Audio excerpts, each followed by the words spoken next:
Hello everyone, this is Group 16. In this group assignment, we are asked to analyze the effectiveness of the CAM and invariance analysis. So we will break this assignment down into 5 aspects.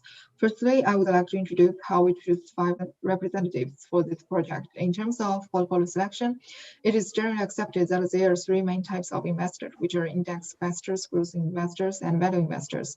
In this project, we would like to represent value investors who aim for long-term goals. And according to Investopedia, the banking sector is the prime choice for value investors. Then we use Bloomberg to establish a set of criteria to choose representative of this sector, which is shown here. And the matching results are JP Morgan Chase, Bank of America, Citigroup, Morgan Stanley, and Goldman Sachs. These are the 5 representatives we choose, and we download 4-year daily data from 2016 to 2020 by Bloomberg. Since the representatives are all American company, a U.S. Treasury bill issued by the U.S. government is considered as a risk-free asset. Besides, all these 5 stocks are listed on the New York Stock Exchange. That's why NYI index can be considered as a market index. This is all about the selection of the representatives. Now let's welcome Haoyu to introduce the second part of this project. Now I will elaborate this section from 5 parts. The first part is that I will introduce the CAPM model. This model aims to study the relationship between risk and expected return on investment portfolios, which assumes all investors are rational investors and price takers whose expectations are homogeneous. And here is the equation of the CAPM model from the mathematical expression. Next 4 parts are the empirical analysis of CAPM model. To begin with, I will show the results of regression as it presented in the table. It is significant that the betas of all 5 stocks are greater than 1, which indicates that the return of each stock is more sensitive to the changes in market. And in order to verify whether the representatives satisfy the CAPM model, it can be seen that the results of t-statistic and p-value corresponding to the beta of each stock are all statistically significant. In addition, the R-square is all greater than 0.65, which means that the fitness is good and the return of the stock can be well explained by the market return. And here are the results for the regressions via Excel. Next, I will introduce the efficient frontier and do some analysis. These are 2 equations of portfolio return and risk. And the efficient frontier only considers risky assets and there are no risk-free assets.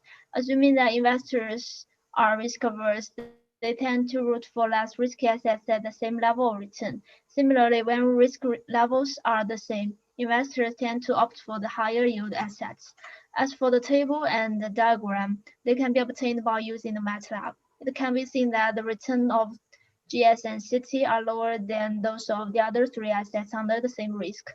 Therefore, the portfolio GS and CT are called inefficient. With respect to the remaining assets, it can be analyzed from 2 perspectives. For those who are risk-averse investors, the JP Morgan will be the first choice since investors will take the least risk given a fixed return. On the contrary, for risk-seeking investors, Morgan Stanley and Bank of America can be more suitable. Although these investors take a higher risk, they get a higher return as compensation. When risk-free assets are added to the market, a CAL needs to be introduced. The point of tendency P is the optimal risky portfolio. Therefore, the Sharpe ratio of this point is the highest, indicating that under 1 unit of total risk, the excess return is the highest. In the previous part, it is mentioned that the rate of return from MATLAB is the average daily return of each asset. Therefore, the daily return needs to be converted to the annual return by a formula of compound interest. And the differences between the expected return and the return on the CAPM model are presented in the table. It is obvious that except Citigroup, the other 4 corporations are all situated above the SML. This means that only the annual return of Citigroup is lower than the return predicted by CAPM model. That is, the stock price of this company is overvalued, indicating that it is recommended to sell. By contrast, the other 4 stocks are undervalued and are recommended to buy. Next will come Chen Yang. To determine the weight of each stock which can make this portfolio has the best possible expected return while being given fixed standard deviation, we discuss in 2 situations. When there are no risk-free assets, it can be seen that the code can be written from formula 1. Similarly, when one risk-free asset is added into this portfolio according to Formula 2, the code can be written as well. In this formula, REF represents the risk-free rate of the security. After that, the data of 5 stocks as well as the statistics of the market are imported into MATLAB. When the means and variance of historical data of assets are input, the weight of each asset can be obtained. In this project, the optimal risky portfolio can be explained that when given a fixed expected return, such portfolios have the lowest standard. Therefore, by changing I in the given expected return P in MATLAB, the equation of P can be seen here. We can achieve different portfolios. A set of optimal portfolios constitute the efficient frontier. The negative weight of the asset means to short sell it. It can be easily noticed that when I in the value of return in the P formula is changed, the result of code will be changed as well. Therefore, we can change the value of I to observe the change of the weight of each stock. And here are some results we got when I won 573 and 1000. It can be clearly seen that when the expected return of the portfolio increases, the weight of each stock is rising as well as the risk of the whole portfolio. It can also be found in all data obtained when I is 573. The Sharpe ratio, namely the slope of capital allocation line, CAL is the largest, which means that investors have the highest excess return given 1 unit of total risk. As we have seen in this project, if investors chose to invest a portfolio with a riskless asset, they should follow the CAL. If investors want to invest a portfolio without a riskless asset, they should follow the efficient frontier. Therefore, when I is 573, this is the optimal risk portfolio for this project. In this part, I will present some interesting facts on the effect of COVID-19. As researchers said, the pandemic can trigger a number of channels, especially for the stock markets. So I will introduce the influence of COVID-19 on stock market in the first section and then talk about the effect on individual stocks in the next section. Firstly, I want to talk about how the pandemic affects the US stock market, especially how it affects the market volatility. According to the researcher, the US stock was anticipated to be more and more volatile as the confirmed COVID-19 case increase. Therefore, our group assumed that COVID-19 will rise the stock volatility. And in order to test this opinion, we choose to build a basic regression model.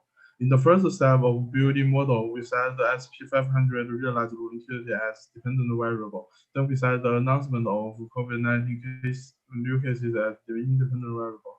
Eventually, the model is completed as shown in the slide. By regression this model, we get the coefficient and its significance, which all justify our assumptions.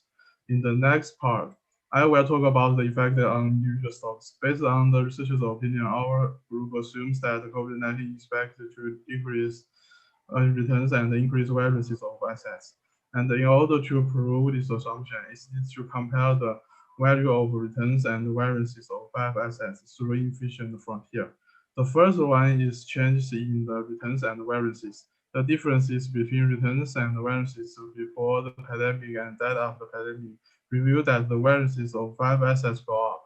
However, the returns of 5 assets increased during COVID-19, which contradicts with our assumptions.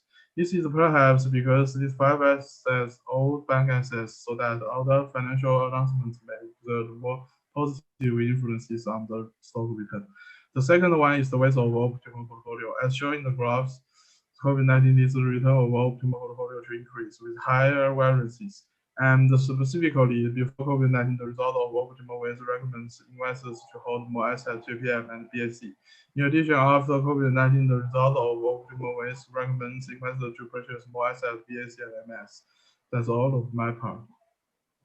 Okay, the main context is finished. Now let's talk about the self-critical reflection of this work. Speaking of the limitation of this work, those representatives are chosen only under the consideration of value investors. That's why they all are blue chip stock, not considering some growth stocks in emerging sectors. And the length of the performance are only just 4 years, which might get a different result if the length condition changed.